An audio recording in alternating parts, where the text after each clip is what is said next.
Hey, Tanya. That reading with Sarah last night was pretty rockin'. Okay. I got my phone on the art easel because the tripod was giving me trouble. Hi. I'm going to miss everybody's names, but just know that I see you, and thank you for coming. Get yourself some free coaching. Hi, April. April, you're in Colorado? We just moved from Colorado here. Hey, Catherine. Nice to see you. Hey, Reba. I mistakenly timed myself very near to FreeCoachingFriday, which is one of my favorite Jess Carlson broadcasts, so I probably will do a different time. Good morning. I'll probably pick a different time for next week, because I don't want to interrupt FreeCoachingFriday, because we all need that. Hey there, Mom. So, this is who I am. Yes, Colorado. My mom's still in Colorado, my cousin. And this is who I am. I'm Michelle Wolf. I don't know if this is going to clear up enough for you to see. But if you want to find me or find more, yeah, it looks pretty fuzzy, doesn't it? I'm at CattyShackDesigns.com, C-A-T-T-Y. This may be better. Caddyshack Designs.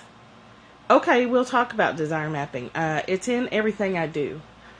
And if you were on with Jess this morning, we talked a little bit about spiritual surrender. I talk a lot about spiritual surrender.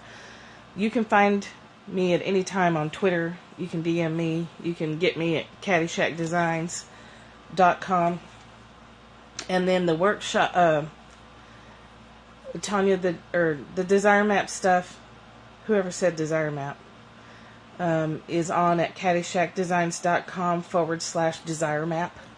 I have a workshop coming up September 15th. That's a virtual workshop for 5 weeks. WebEV is going to that. It's a virtual workshop. 2 people on the line today. You're welcome. 2 people on here today have been through my workshops. One of my attendees said they're not for the faint of heart. I would say that's probably true.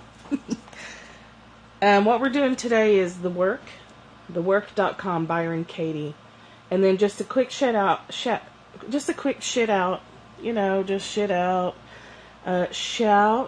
out. There's some extra letters in there. A quick shout out to WebEV.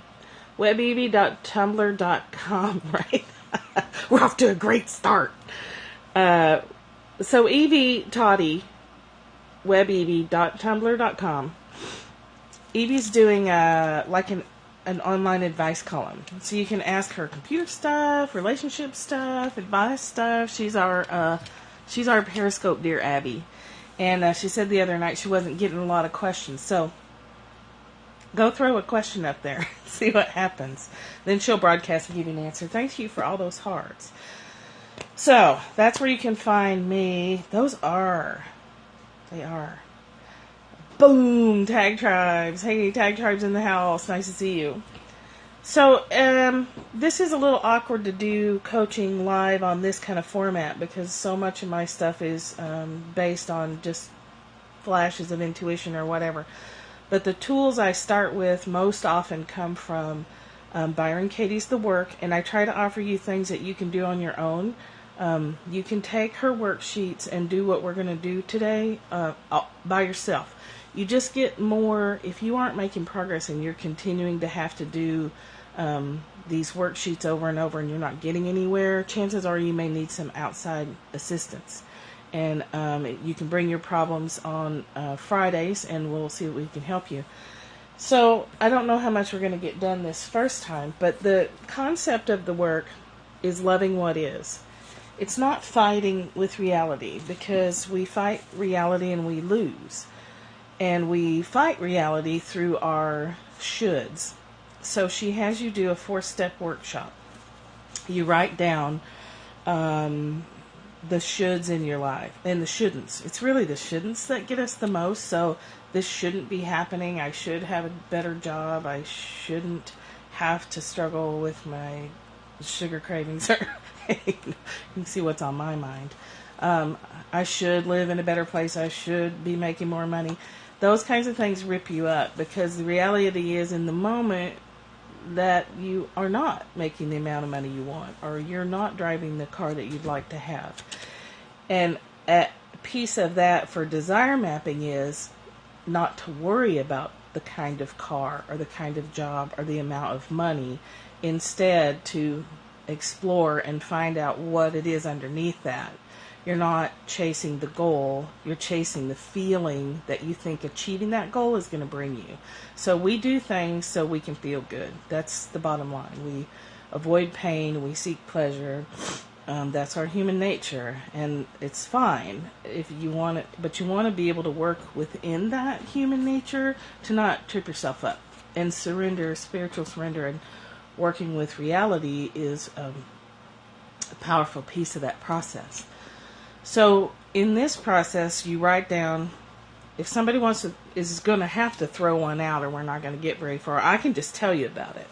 And you can go download a worksheet, and then if you let me know, I'll do a special Periscope just for you, and we'll work together. So you write down your shoulds. Who angers, confuses, saddens, or disappoints you? Or what's the situation, what's the person, and be free with it. Like, write down all the nasty things you'd like to say, and all the things you think that this person or situation shouldn't be.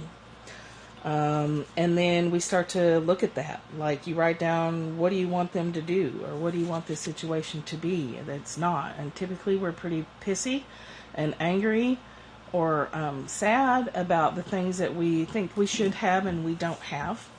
And this leads you to acceptance. And when you have a great deal of deep acceptance for reality as it is right now, then you are freer to figure out how to move where you want to go, because you're going to move into the feeling. Yes, writing things down has been proven scientifically. For those who need scientific validation, it's proven to open things up in our brain. It's been proven to work with PTSD.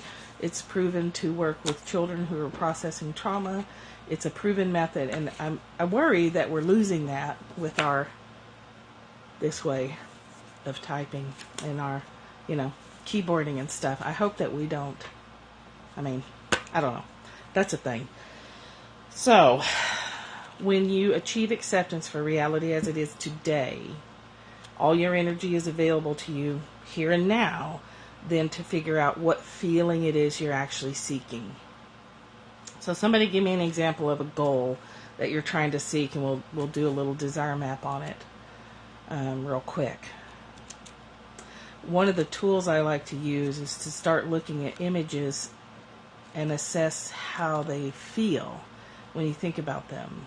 A new home. Okay, so that's a pretty common one. So the new home is typically, there's a few different things. I think I talked about this a few days ago too. It's like there can be different up here reasons for wanting a new house. So you can want one because all your friends have one. Or you can want one because it's something you grew up with, that you were given a script growing up, that you go to school, you get a job, you buy a house, you have kids, you have 2 cars, you have a script that you're trying to fulfill. So desire mapping would have you say, when you imagine yourself in this new home, how do you feel? What does it feel like? Okay, so you need a new place by next week. You gotta hurry. So when you're looking for a new place, how I do it with seeking the essence of the emotion is, how do I want to feel in my new place? So I'm on a short time frame, and I need to be open to everything possible that can bring me my new place. So if you're scared or worried or like clenched up, you're going to have a harder time hearing the messages that's going to lead you to your new dwelling. So how do you want to feel? When you think about home, what is the feeling you're looking for? Some people like small, cozy, which is what I like. So when I think about homes, I think of that cozy, secure feeling. Some people want big and spacious, so the emotion would be open, spacious, could be just spacious. Wide.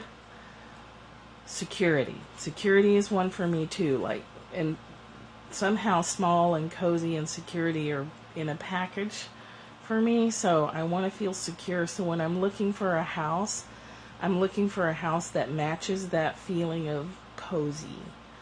And it's something you just know in your gut. So April, I'm guessing that when you think about home, you can get in touch with an emotion that feels like home. Like a base. So like a base camp, like your solid spot while you go out and do all your other things, but you have your solid base to come home to. That is the feeling that you want. Yeah. So that's in the desire map process. That's what you do. You find the feeling that, and you may not always be able to put a word on it right away. That can take some time. That's something that we do in the workshop, is play around with language and find the right word. But you know the feeling and whatever word you can attach to it. So in your meditations or whatever you're doing for the day and you're thinking about home, or you're looking at Craigslist or talking to leasing agents or whatever, anchor on the feeling, and the feeling will lead you to those synchronicities and circumstances that get you to the place that matches that feeling as closely as possible. If you're in the workshop process, if you're doing that and you're still blocked, then we use this to figure out what belief systems or what is blocking you from that process. And understanding that it's not a point A to point B process, it's a point A to point D to point Z back to F. It's a very spiraling, usually circular process to get there. Does that make sense? You set your feeling. If you aim for it and you're missing it, there may be some beliefs in the way. And coaching is breaking apart those limiting beliefs that are keeping you from the prosperity or the home or whatever it is that you're seeking. Okay, so if anybody got something up, and you don't have to, but if anyone has something up and wants to work on it, we would start with a should. Like, for me right now, as an example, I feel like my husband shouldn't be working nights. It's kind of messing him up physically, and it's it's just kind of a fucked up schedule, and it's hard for him, and then that makes it hard for me. Partly because he's grumpy, but partly because we don't want to see people that we care about and live with suffering. So I've been struggling with that. Like, he shouldn't have to work nights. Like, we shouldn't live in the middle of freaking nowhere where he can't find a job to do, blah, blah, blah. That's where you can go with that. He shouldn't have to work nights. I wish we didn't have to have insurance. I wish we didn't, I wish we won the lottery, or, he shouldn't. But, so then you take that apart and say, well, is that true? He shouldn't have to work nights. Well, I don't know. I'm not God, so I don't know what's right for him. I know for me, when I've had to do difficult things, good things have come from it. Although in the moment, I felt pretty sorry for myself, or angry at people, or whatever. But sometimes we have to do hard things to learn. I don't necessarily think that we're being, taught from outside ourselves, but when we do hard things, we learn things about ourselves. We learn the depth of our strength. Sometimes when you're going through painful, it forces you to turn back inward, to turn back toward God or Spirit, always turning back. Sometimes I feel like when my life is getting complicated, it's because I'm turned out and I'm looking out instead of looking in, where my source of strength is, with Spirit. So how you work with that is he shouldn't, or to the calling, my purpose, whatever that other thing is. When we get off our path, when we get off our purpose, things get complicated. And the fastest way to get them back on track is to come back. And these are tools that we can talk about to bring you back. to undo beliefs that may be knocking you off your path, or just habits of thought or whatever. So my husband shouldn't have to be working nights. Is that true? Well, I don't know. I can't know that he shouldn't be working nights. I can't know what's right for him and his path. I can tell you he has started pulling cards. I pull cards from Oracle decks every day, and he has started, his pain level is enough that he has started seeking solace. And he's been pulling his own cards, and really shocking to me, figuring out that there may be more to his story. So maybe his working nights is a good thing. Maybe my being upset about it is, wasted energy that I could spend elsewhere doing other things, like focusing on my own damn business. So there's that. So then after you figure that out, that you don't know it's true, how do you react when you think that thought? Well, when I think that thought, I get upset. I worry about him. I worry about the toll that it's taken on him. I worry about what happens if he just physically has to quit. And then, where does that leave us? What do we do? I get all tangled up. I get tense. I get very far away from that centered space. Yes, I start pushing the river. I start pushing the river when I think that thought, he shouldn't be working nights. So then the fourth question is, who would I be? How would I be in my daily life if I wasn't always thinking about him having to work nights? And I'm not always thinking about it. This is just an example that I'm kind of amplifying for you to see how the work works. So who would I be without that thought? Well, I'd be focused on my business. Byron Katie says all the time, and it's so true, there's your business, my business, and God's business. Yeah, looking beyond the surface, taking the time to tease these beliefs apart so that you can see what you're doing to yourself. We're doing it to ourselves. We're letting this ego brain, we don't want to get rid of the ego, it's not evil, but we let it run the show, and yes, amen, sister. So, who would I be without the thought? I'd be in my business. I'd let him be in his business, and then I'd let God be the one running the show, instead of me trying to run the show. Because I spend energy like looking at Indeed.com and getting job alerts and checking Craigslist and looking all over the place for him to have another job, when I don't know that that's the right thing to do. He certainly hasn't asked me to do that. And if I interfere in that process, am I costing him something that may really be a benefit to him? Like if things we change when things get painful. We mess things up really bad when we get in the mix. And having a daily practice and working on yourself helps keep you out of messing that up. So, who I am without the thought, my husband shouldn't be working nights, is I'm back my peaceful self. I'm back thinking about you guys and what I can bring to the world. And, I work on my book and I work on my blog. I haven't posted on my blog in 2 weeks because I've let myself get distracted. Partly that's because Periscope is so darn fun. So I've been having some distractions with that. There's so many entertaining things to watch. I got a reading from Sarah Ballard last night. It was so fun. I got a great physical tool from her that really made me feel so much physically better. It's called Koya dancing. Check out Sarah Ballard, S-A-R-A kind of Sarah. Ballard, B-A-L-L-A-R-D. She does Koya dancing. Q-O-Y-A. It is a year of distraction. It's kind of good, though. All these distractions for me have kind of toughened me up. They've trained me that I have to really do my daily practice. My goal for the year was to be consistent. I know all this shit and I don't use it. Not consistently. I'll use it when things hurt and it gets better immediately, and then I stop using it. So, consistency in the daily practice is key to making those long-term changes and training yourself to step away from the distractions, to recognize when you've become too distracted, and then to step away from them. So, who I would be without those thoughts, and I can just let those thoughts go. That's a good one. That's a really good one. I remember that one. Get off the nail when it pokes us bad enough. I like that.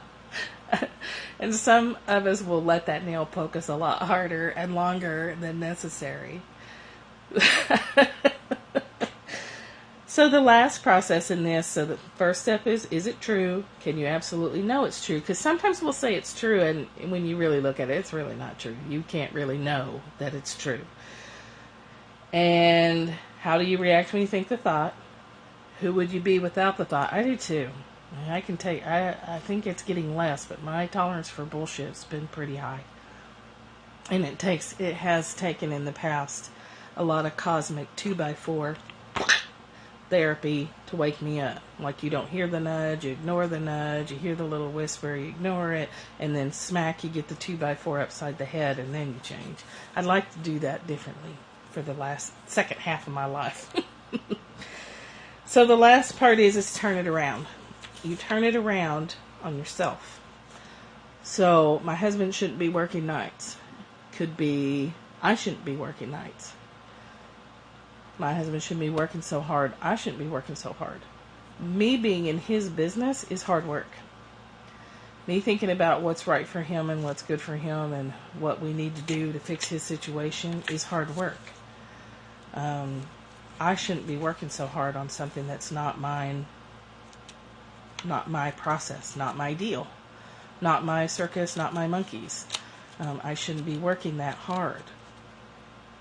And I stay up at night. And these are literally true. They're not always literally true.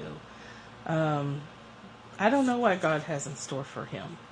And I don't know what's best for him. I know that he is learning things that I don't understand because I'm not him. And I don't know what his plan is. And I surrender to reality that I don't know. I don't have to know. It's not mine to know. What's mine to know is my connection to spirit, my connection to my life and my path. That's all I am to know. That's all I'm responsible for. So being responsible for him is not my place. It's not appropriate. His beliefs are his. And accepting the reality of that in his process frees me up. It brings all my power back to me. We scatter our power when we're thinking about other people and we're out here and we're thinking about this person and that person and how to help when we haven't been asked to help. Scatter. You're scattered all over the damn place. Which, by the way, that is the oil I'm using again. I've been using the surrender oil for months. I got to get this. I got to get it. I got to stay surrendered. The more surrendered I am, the better off I am. My life is moving and changing so quickly I can't hardly keep up. And that is consistently staying surrendered. That's what I've done differently this year. So, what other questions do you have? So I turn it around and then I let it go. I recognize that, pull my power back. I'm here with me, just me and my source. He's there with him and his stuff, and I can love him a lot. But I don't get involved in his business. When it's time for him to stop working nights, he will. What questions do you have, if any? If there aren't any, then I'm going to read to you. We're going to randomly choose a Change Me prayer. Tosha Silver is a very interesting woman. She wrote a book called Outrageous Openness. It's all about staying surrendered and gives lots of great practical examples. And the Change Me prayers are what that sounds like. So let's flip. See which prayer we get today. And again, it's not about rolling over and being passive. It's surrendering to reality. We have, of course I can't see. Let me get over here. Change me. Nope, it's this one. Change me, divine beloved, into one who always trusts where you guide me. May I always have faith in following your lead. Let me bless my life's unfolding in all the ways that are right for me. May I always know all is occurring in divine order and every need is always met in the right time and the right way. May I always trust you. May I always know we are one. So it's changed me into someone who's not fighting against reality, who's just trusting the process, doing what I can do, doing what's in front of me to do, and letting everything else run its course and do its own thing. All right. Yeah, I don't know about using this forum for coaching, but we'll see. I'll bring you, we'll do it again for a few Fridays and we'll see what happens. Monday is a Young Living Oil, and Wednesday is meditation, and Friday is we'll try and do some live coaching. We'll see. It'll get easier. We'll see how it goes. I'm totally willing to keep trying. Pushing myself to keep trying with Periscope has made a huge difference.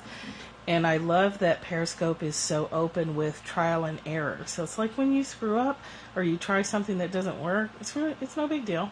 You just try again and do it differently next time. So I like that because that's how learning should be. It should be fun. Okay, if there's no other questions, I know that Jess Carlson has to be online by now with By Felicia Friday, which is an awful lot of fun. So head over there and check her out.